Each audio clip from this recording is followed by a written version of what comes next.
20 साल की बेटी की घर वापसी के लिए इन दिनों कोटा का दंपति परिवार जयपुर की सड़कों पर खाक छान रहा है, लेकिन पीड़ित परिवार को पुलिस और कोर्ट कचहरी से अब तक निराशा ही हाथ लगी है। मामला लव जिहाद का बताया जा रहा है। आपको दिखाते एक रिपोर्ट।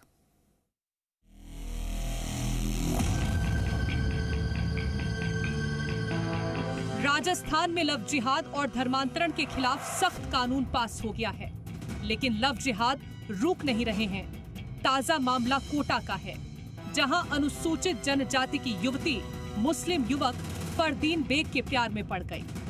युवती की मां ने इस साल 19 मई को फरदीन के खिलाफ बेटी को भगाने का शक जाहिर करते हुए थाने में रिपोर्ट दर्ज कराई।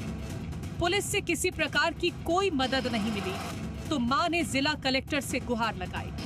इसके बाद पीड़ित परिवार कोटा में रहने लगा, लेकिन आरोपी ने फरदीन युवती के अश्लील वीडियो और फोटो सोशल मीडिया पर भेजने का डर दिखाया और 17 फरवरी को युवती को साथ भगा कर ले गया, जिसके परिजनों ने पुलिस का शिकायत दर्ज करवाई।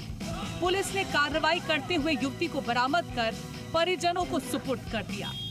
उस वक्त पीड़िता ने बताया था कि फरदीन ने नशीली दवा खिलाकर उससे दुष्कर्म किया। इसके बाद 19 मई को फरदीन युवती को भगा ले गया। कलेक्टर के बाद युवती के मां ने कोटा पुलिस अधीक्षक और रेंज आईजी को परिवाद देकर बेटी को ब्लैकमेल करने और अपहरण कर ले जाने की शिकायत की। इससे सवाल उठे कि इतना सब होने के बावजूद 2 बार एफआईआर दर्ज करने पर भी पुलिस और प्रशासन ने कार्रवाई क्यों नहीं की। फरदीन ने चोरी छिपे युवती से निकाह कर लिया। इसका पता चला तो युवती के परिजनों के पैरों तले की जमीन खिसक गई। ये लड़का भवानी मंडी का रहने वाला है और ये मेरी बेटी को बहलाता और फुसलाता था और इसे मतलब बड़े बड़े प्रलोभन भी दिए इसने और ये मतलब उसे ब्लैकमेल भी करता था। वीडियो वगैरह की, फ़ोटो वगैरह की भी मेरी बेटी ने बताया था मुझे। और ये मतलब फरवरी में भी ये केस हुआ था। हमने वहाँ बोरखेड़ा थाने में 19/5/2025 को एफआईआर भी दर्ज करवाई थी, लेकिन वहाँ से कोई उचित कार्रवाई नहीं हुई। उसके बाद भी हम लोगों ने आईजी, एसपी ऑफिस सब जगह फरियाद दिए थे।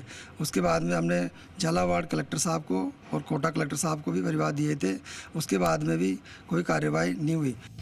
इधर युवती और फरदीन ने हाई कोर्ट में याचिका दायर कर सुरक्षा मांगी।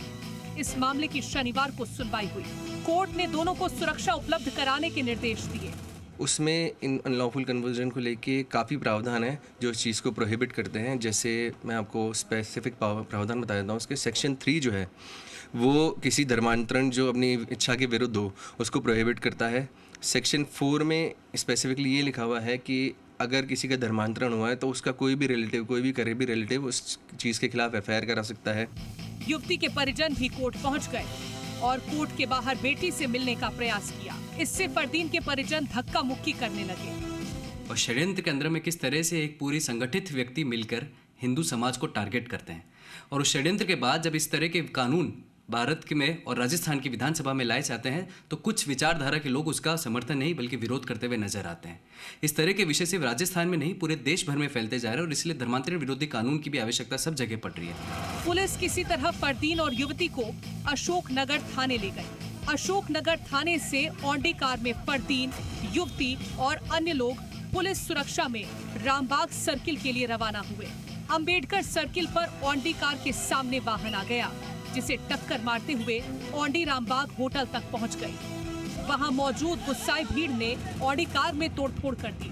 इसके बाद पुलिस ने जैसे तैसे कर दोनों को बचाते हुए छोड़ने ले गई। राजस्थान में धर्मांतरण और लव जिहाद रोकने के लिए भले ही कठोर कानून बन गया, लेकिन आज भी बेटियां लव जिहाद का शिकार हो रही है। कोटा के एक दंपति अपनी बेटी को लव जिहाद के शिकार से बचाने के लिए दर दर की ठोकरें खा रहे हैं। प्रशासन से लेकर तमाम जगह वो जा चुके हैं और अब जयपुर की सड़कों पर घूम रहे हैं कि उन्हें न्याय मिले और उनकी बेटी लव जिहाद से घर वापसी कर सके। कैमरामैन भूषण सोनी के साथ विष्णु शर्मा, जी मीडिया, जयपुर।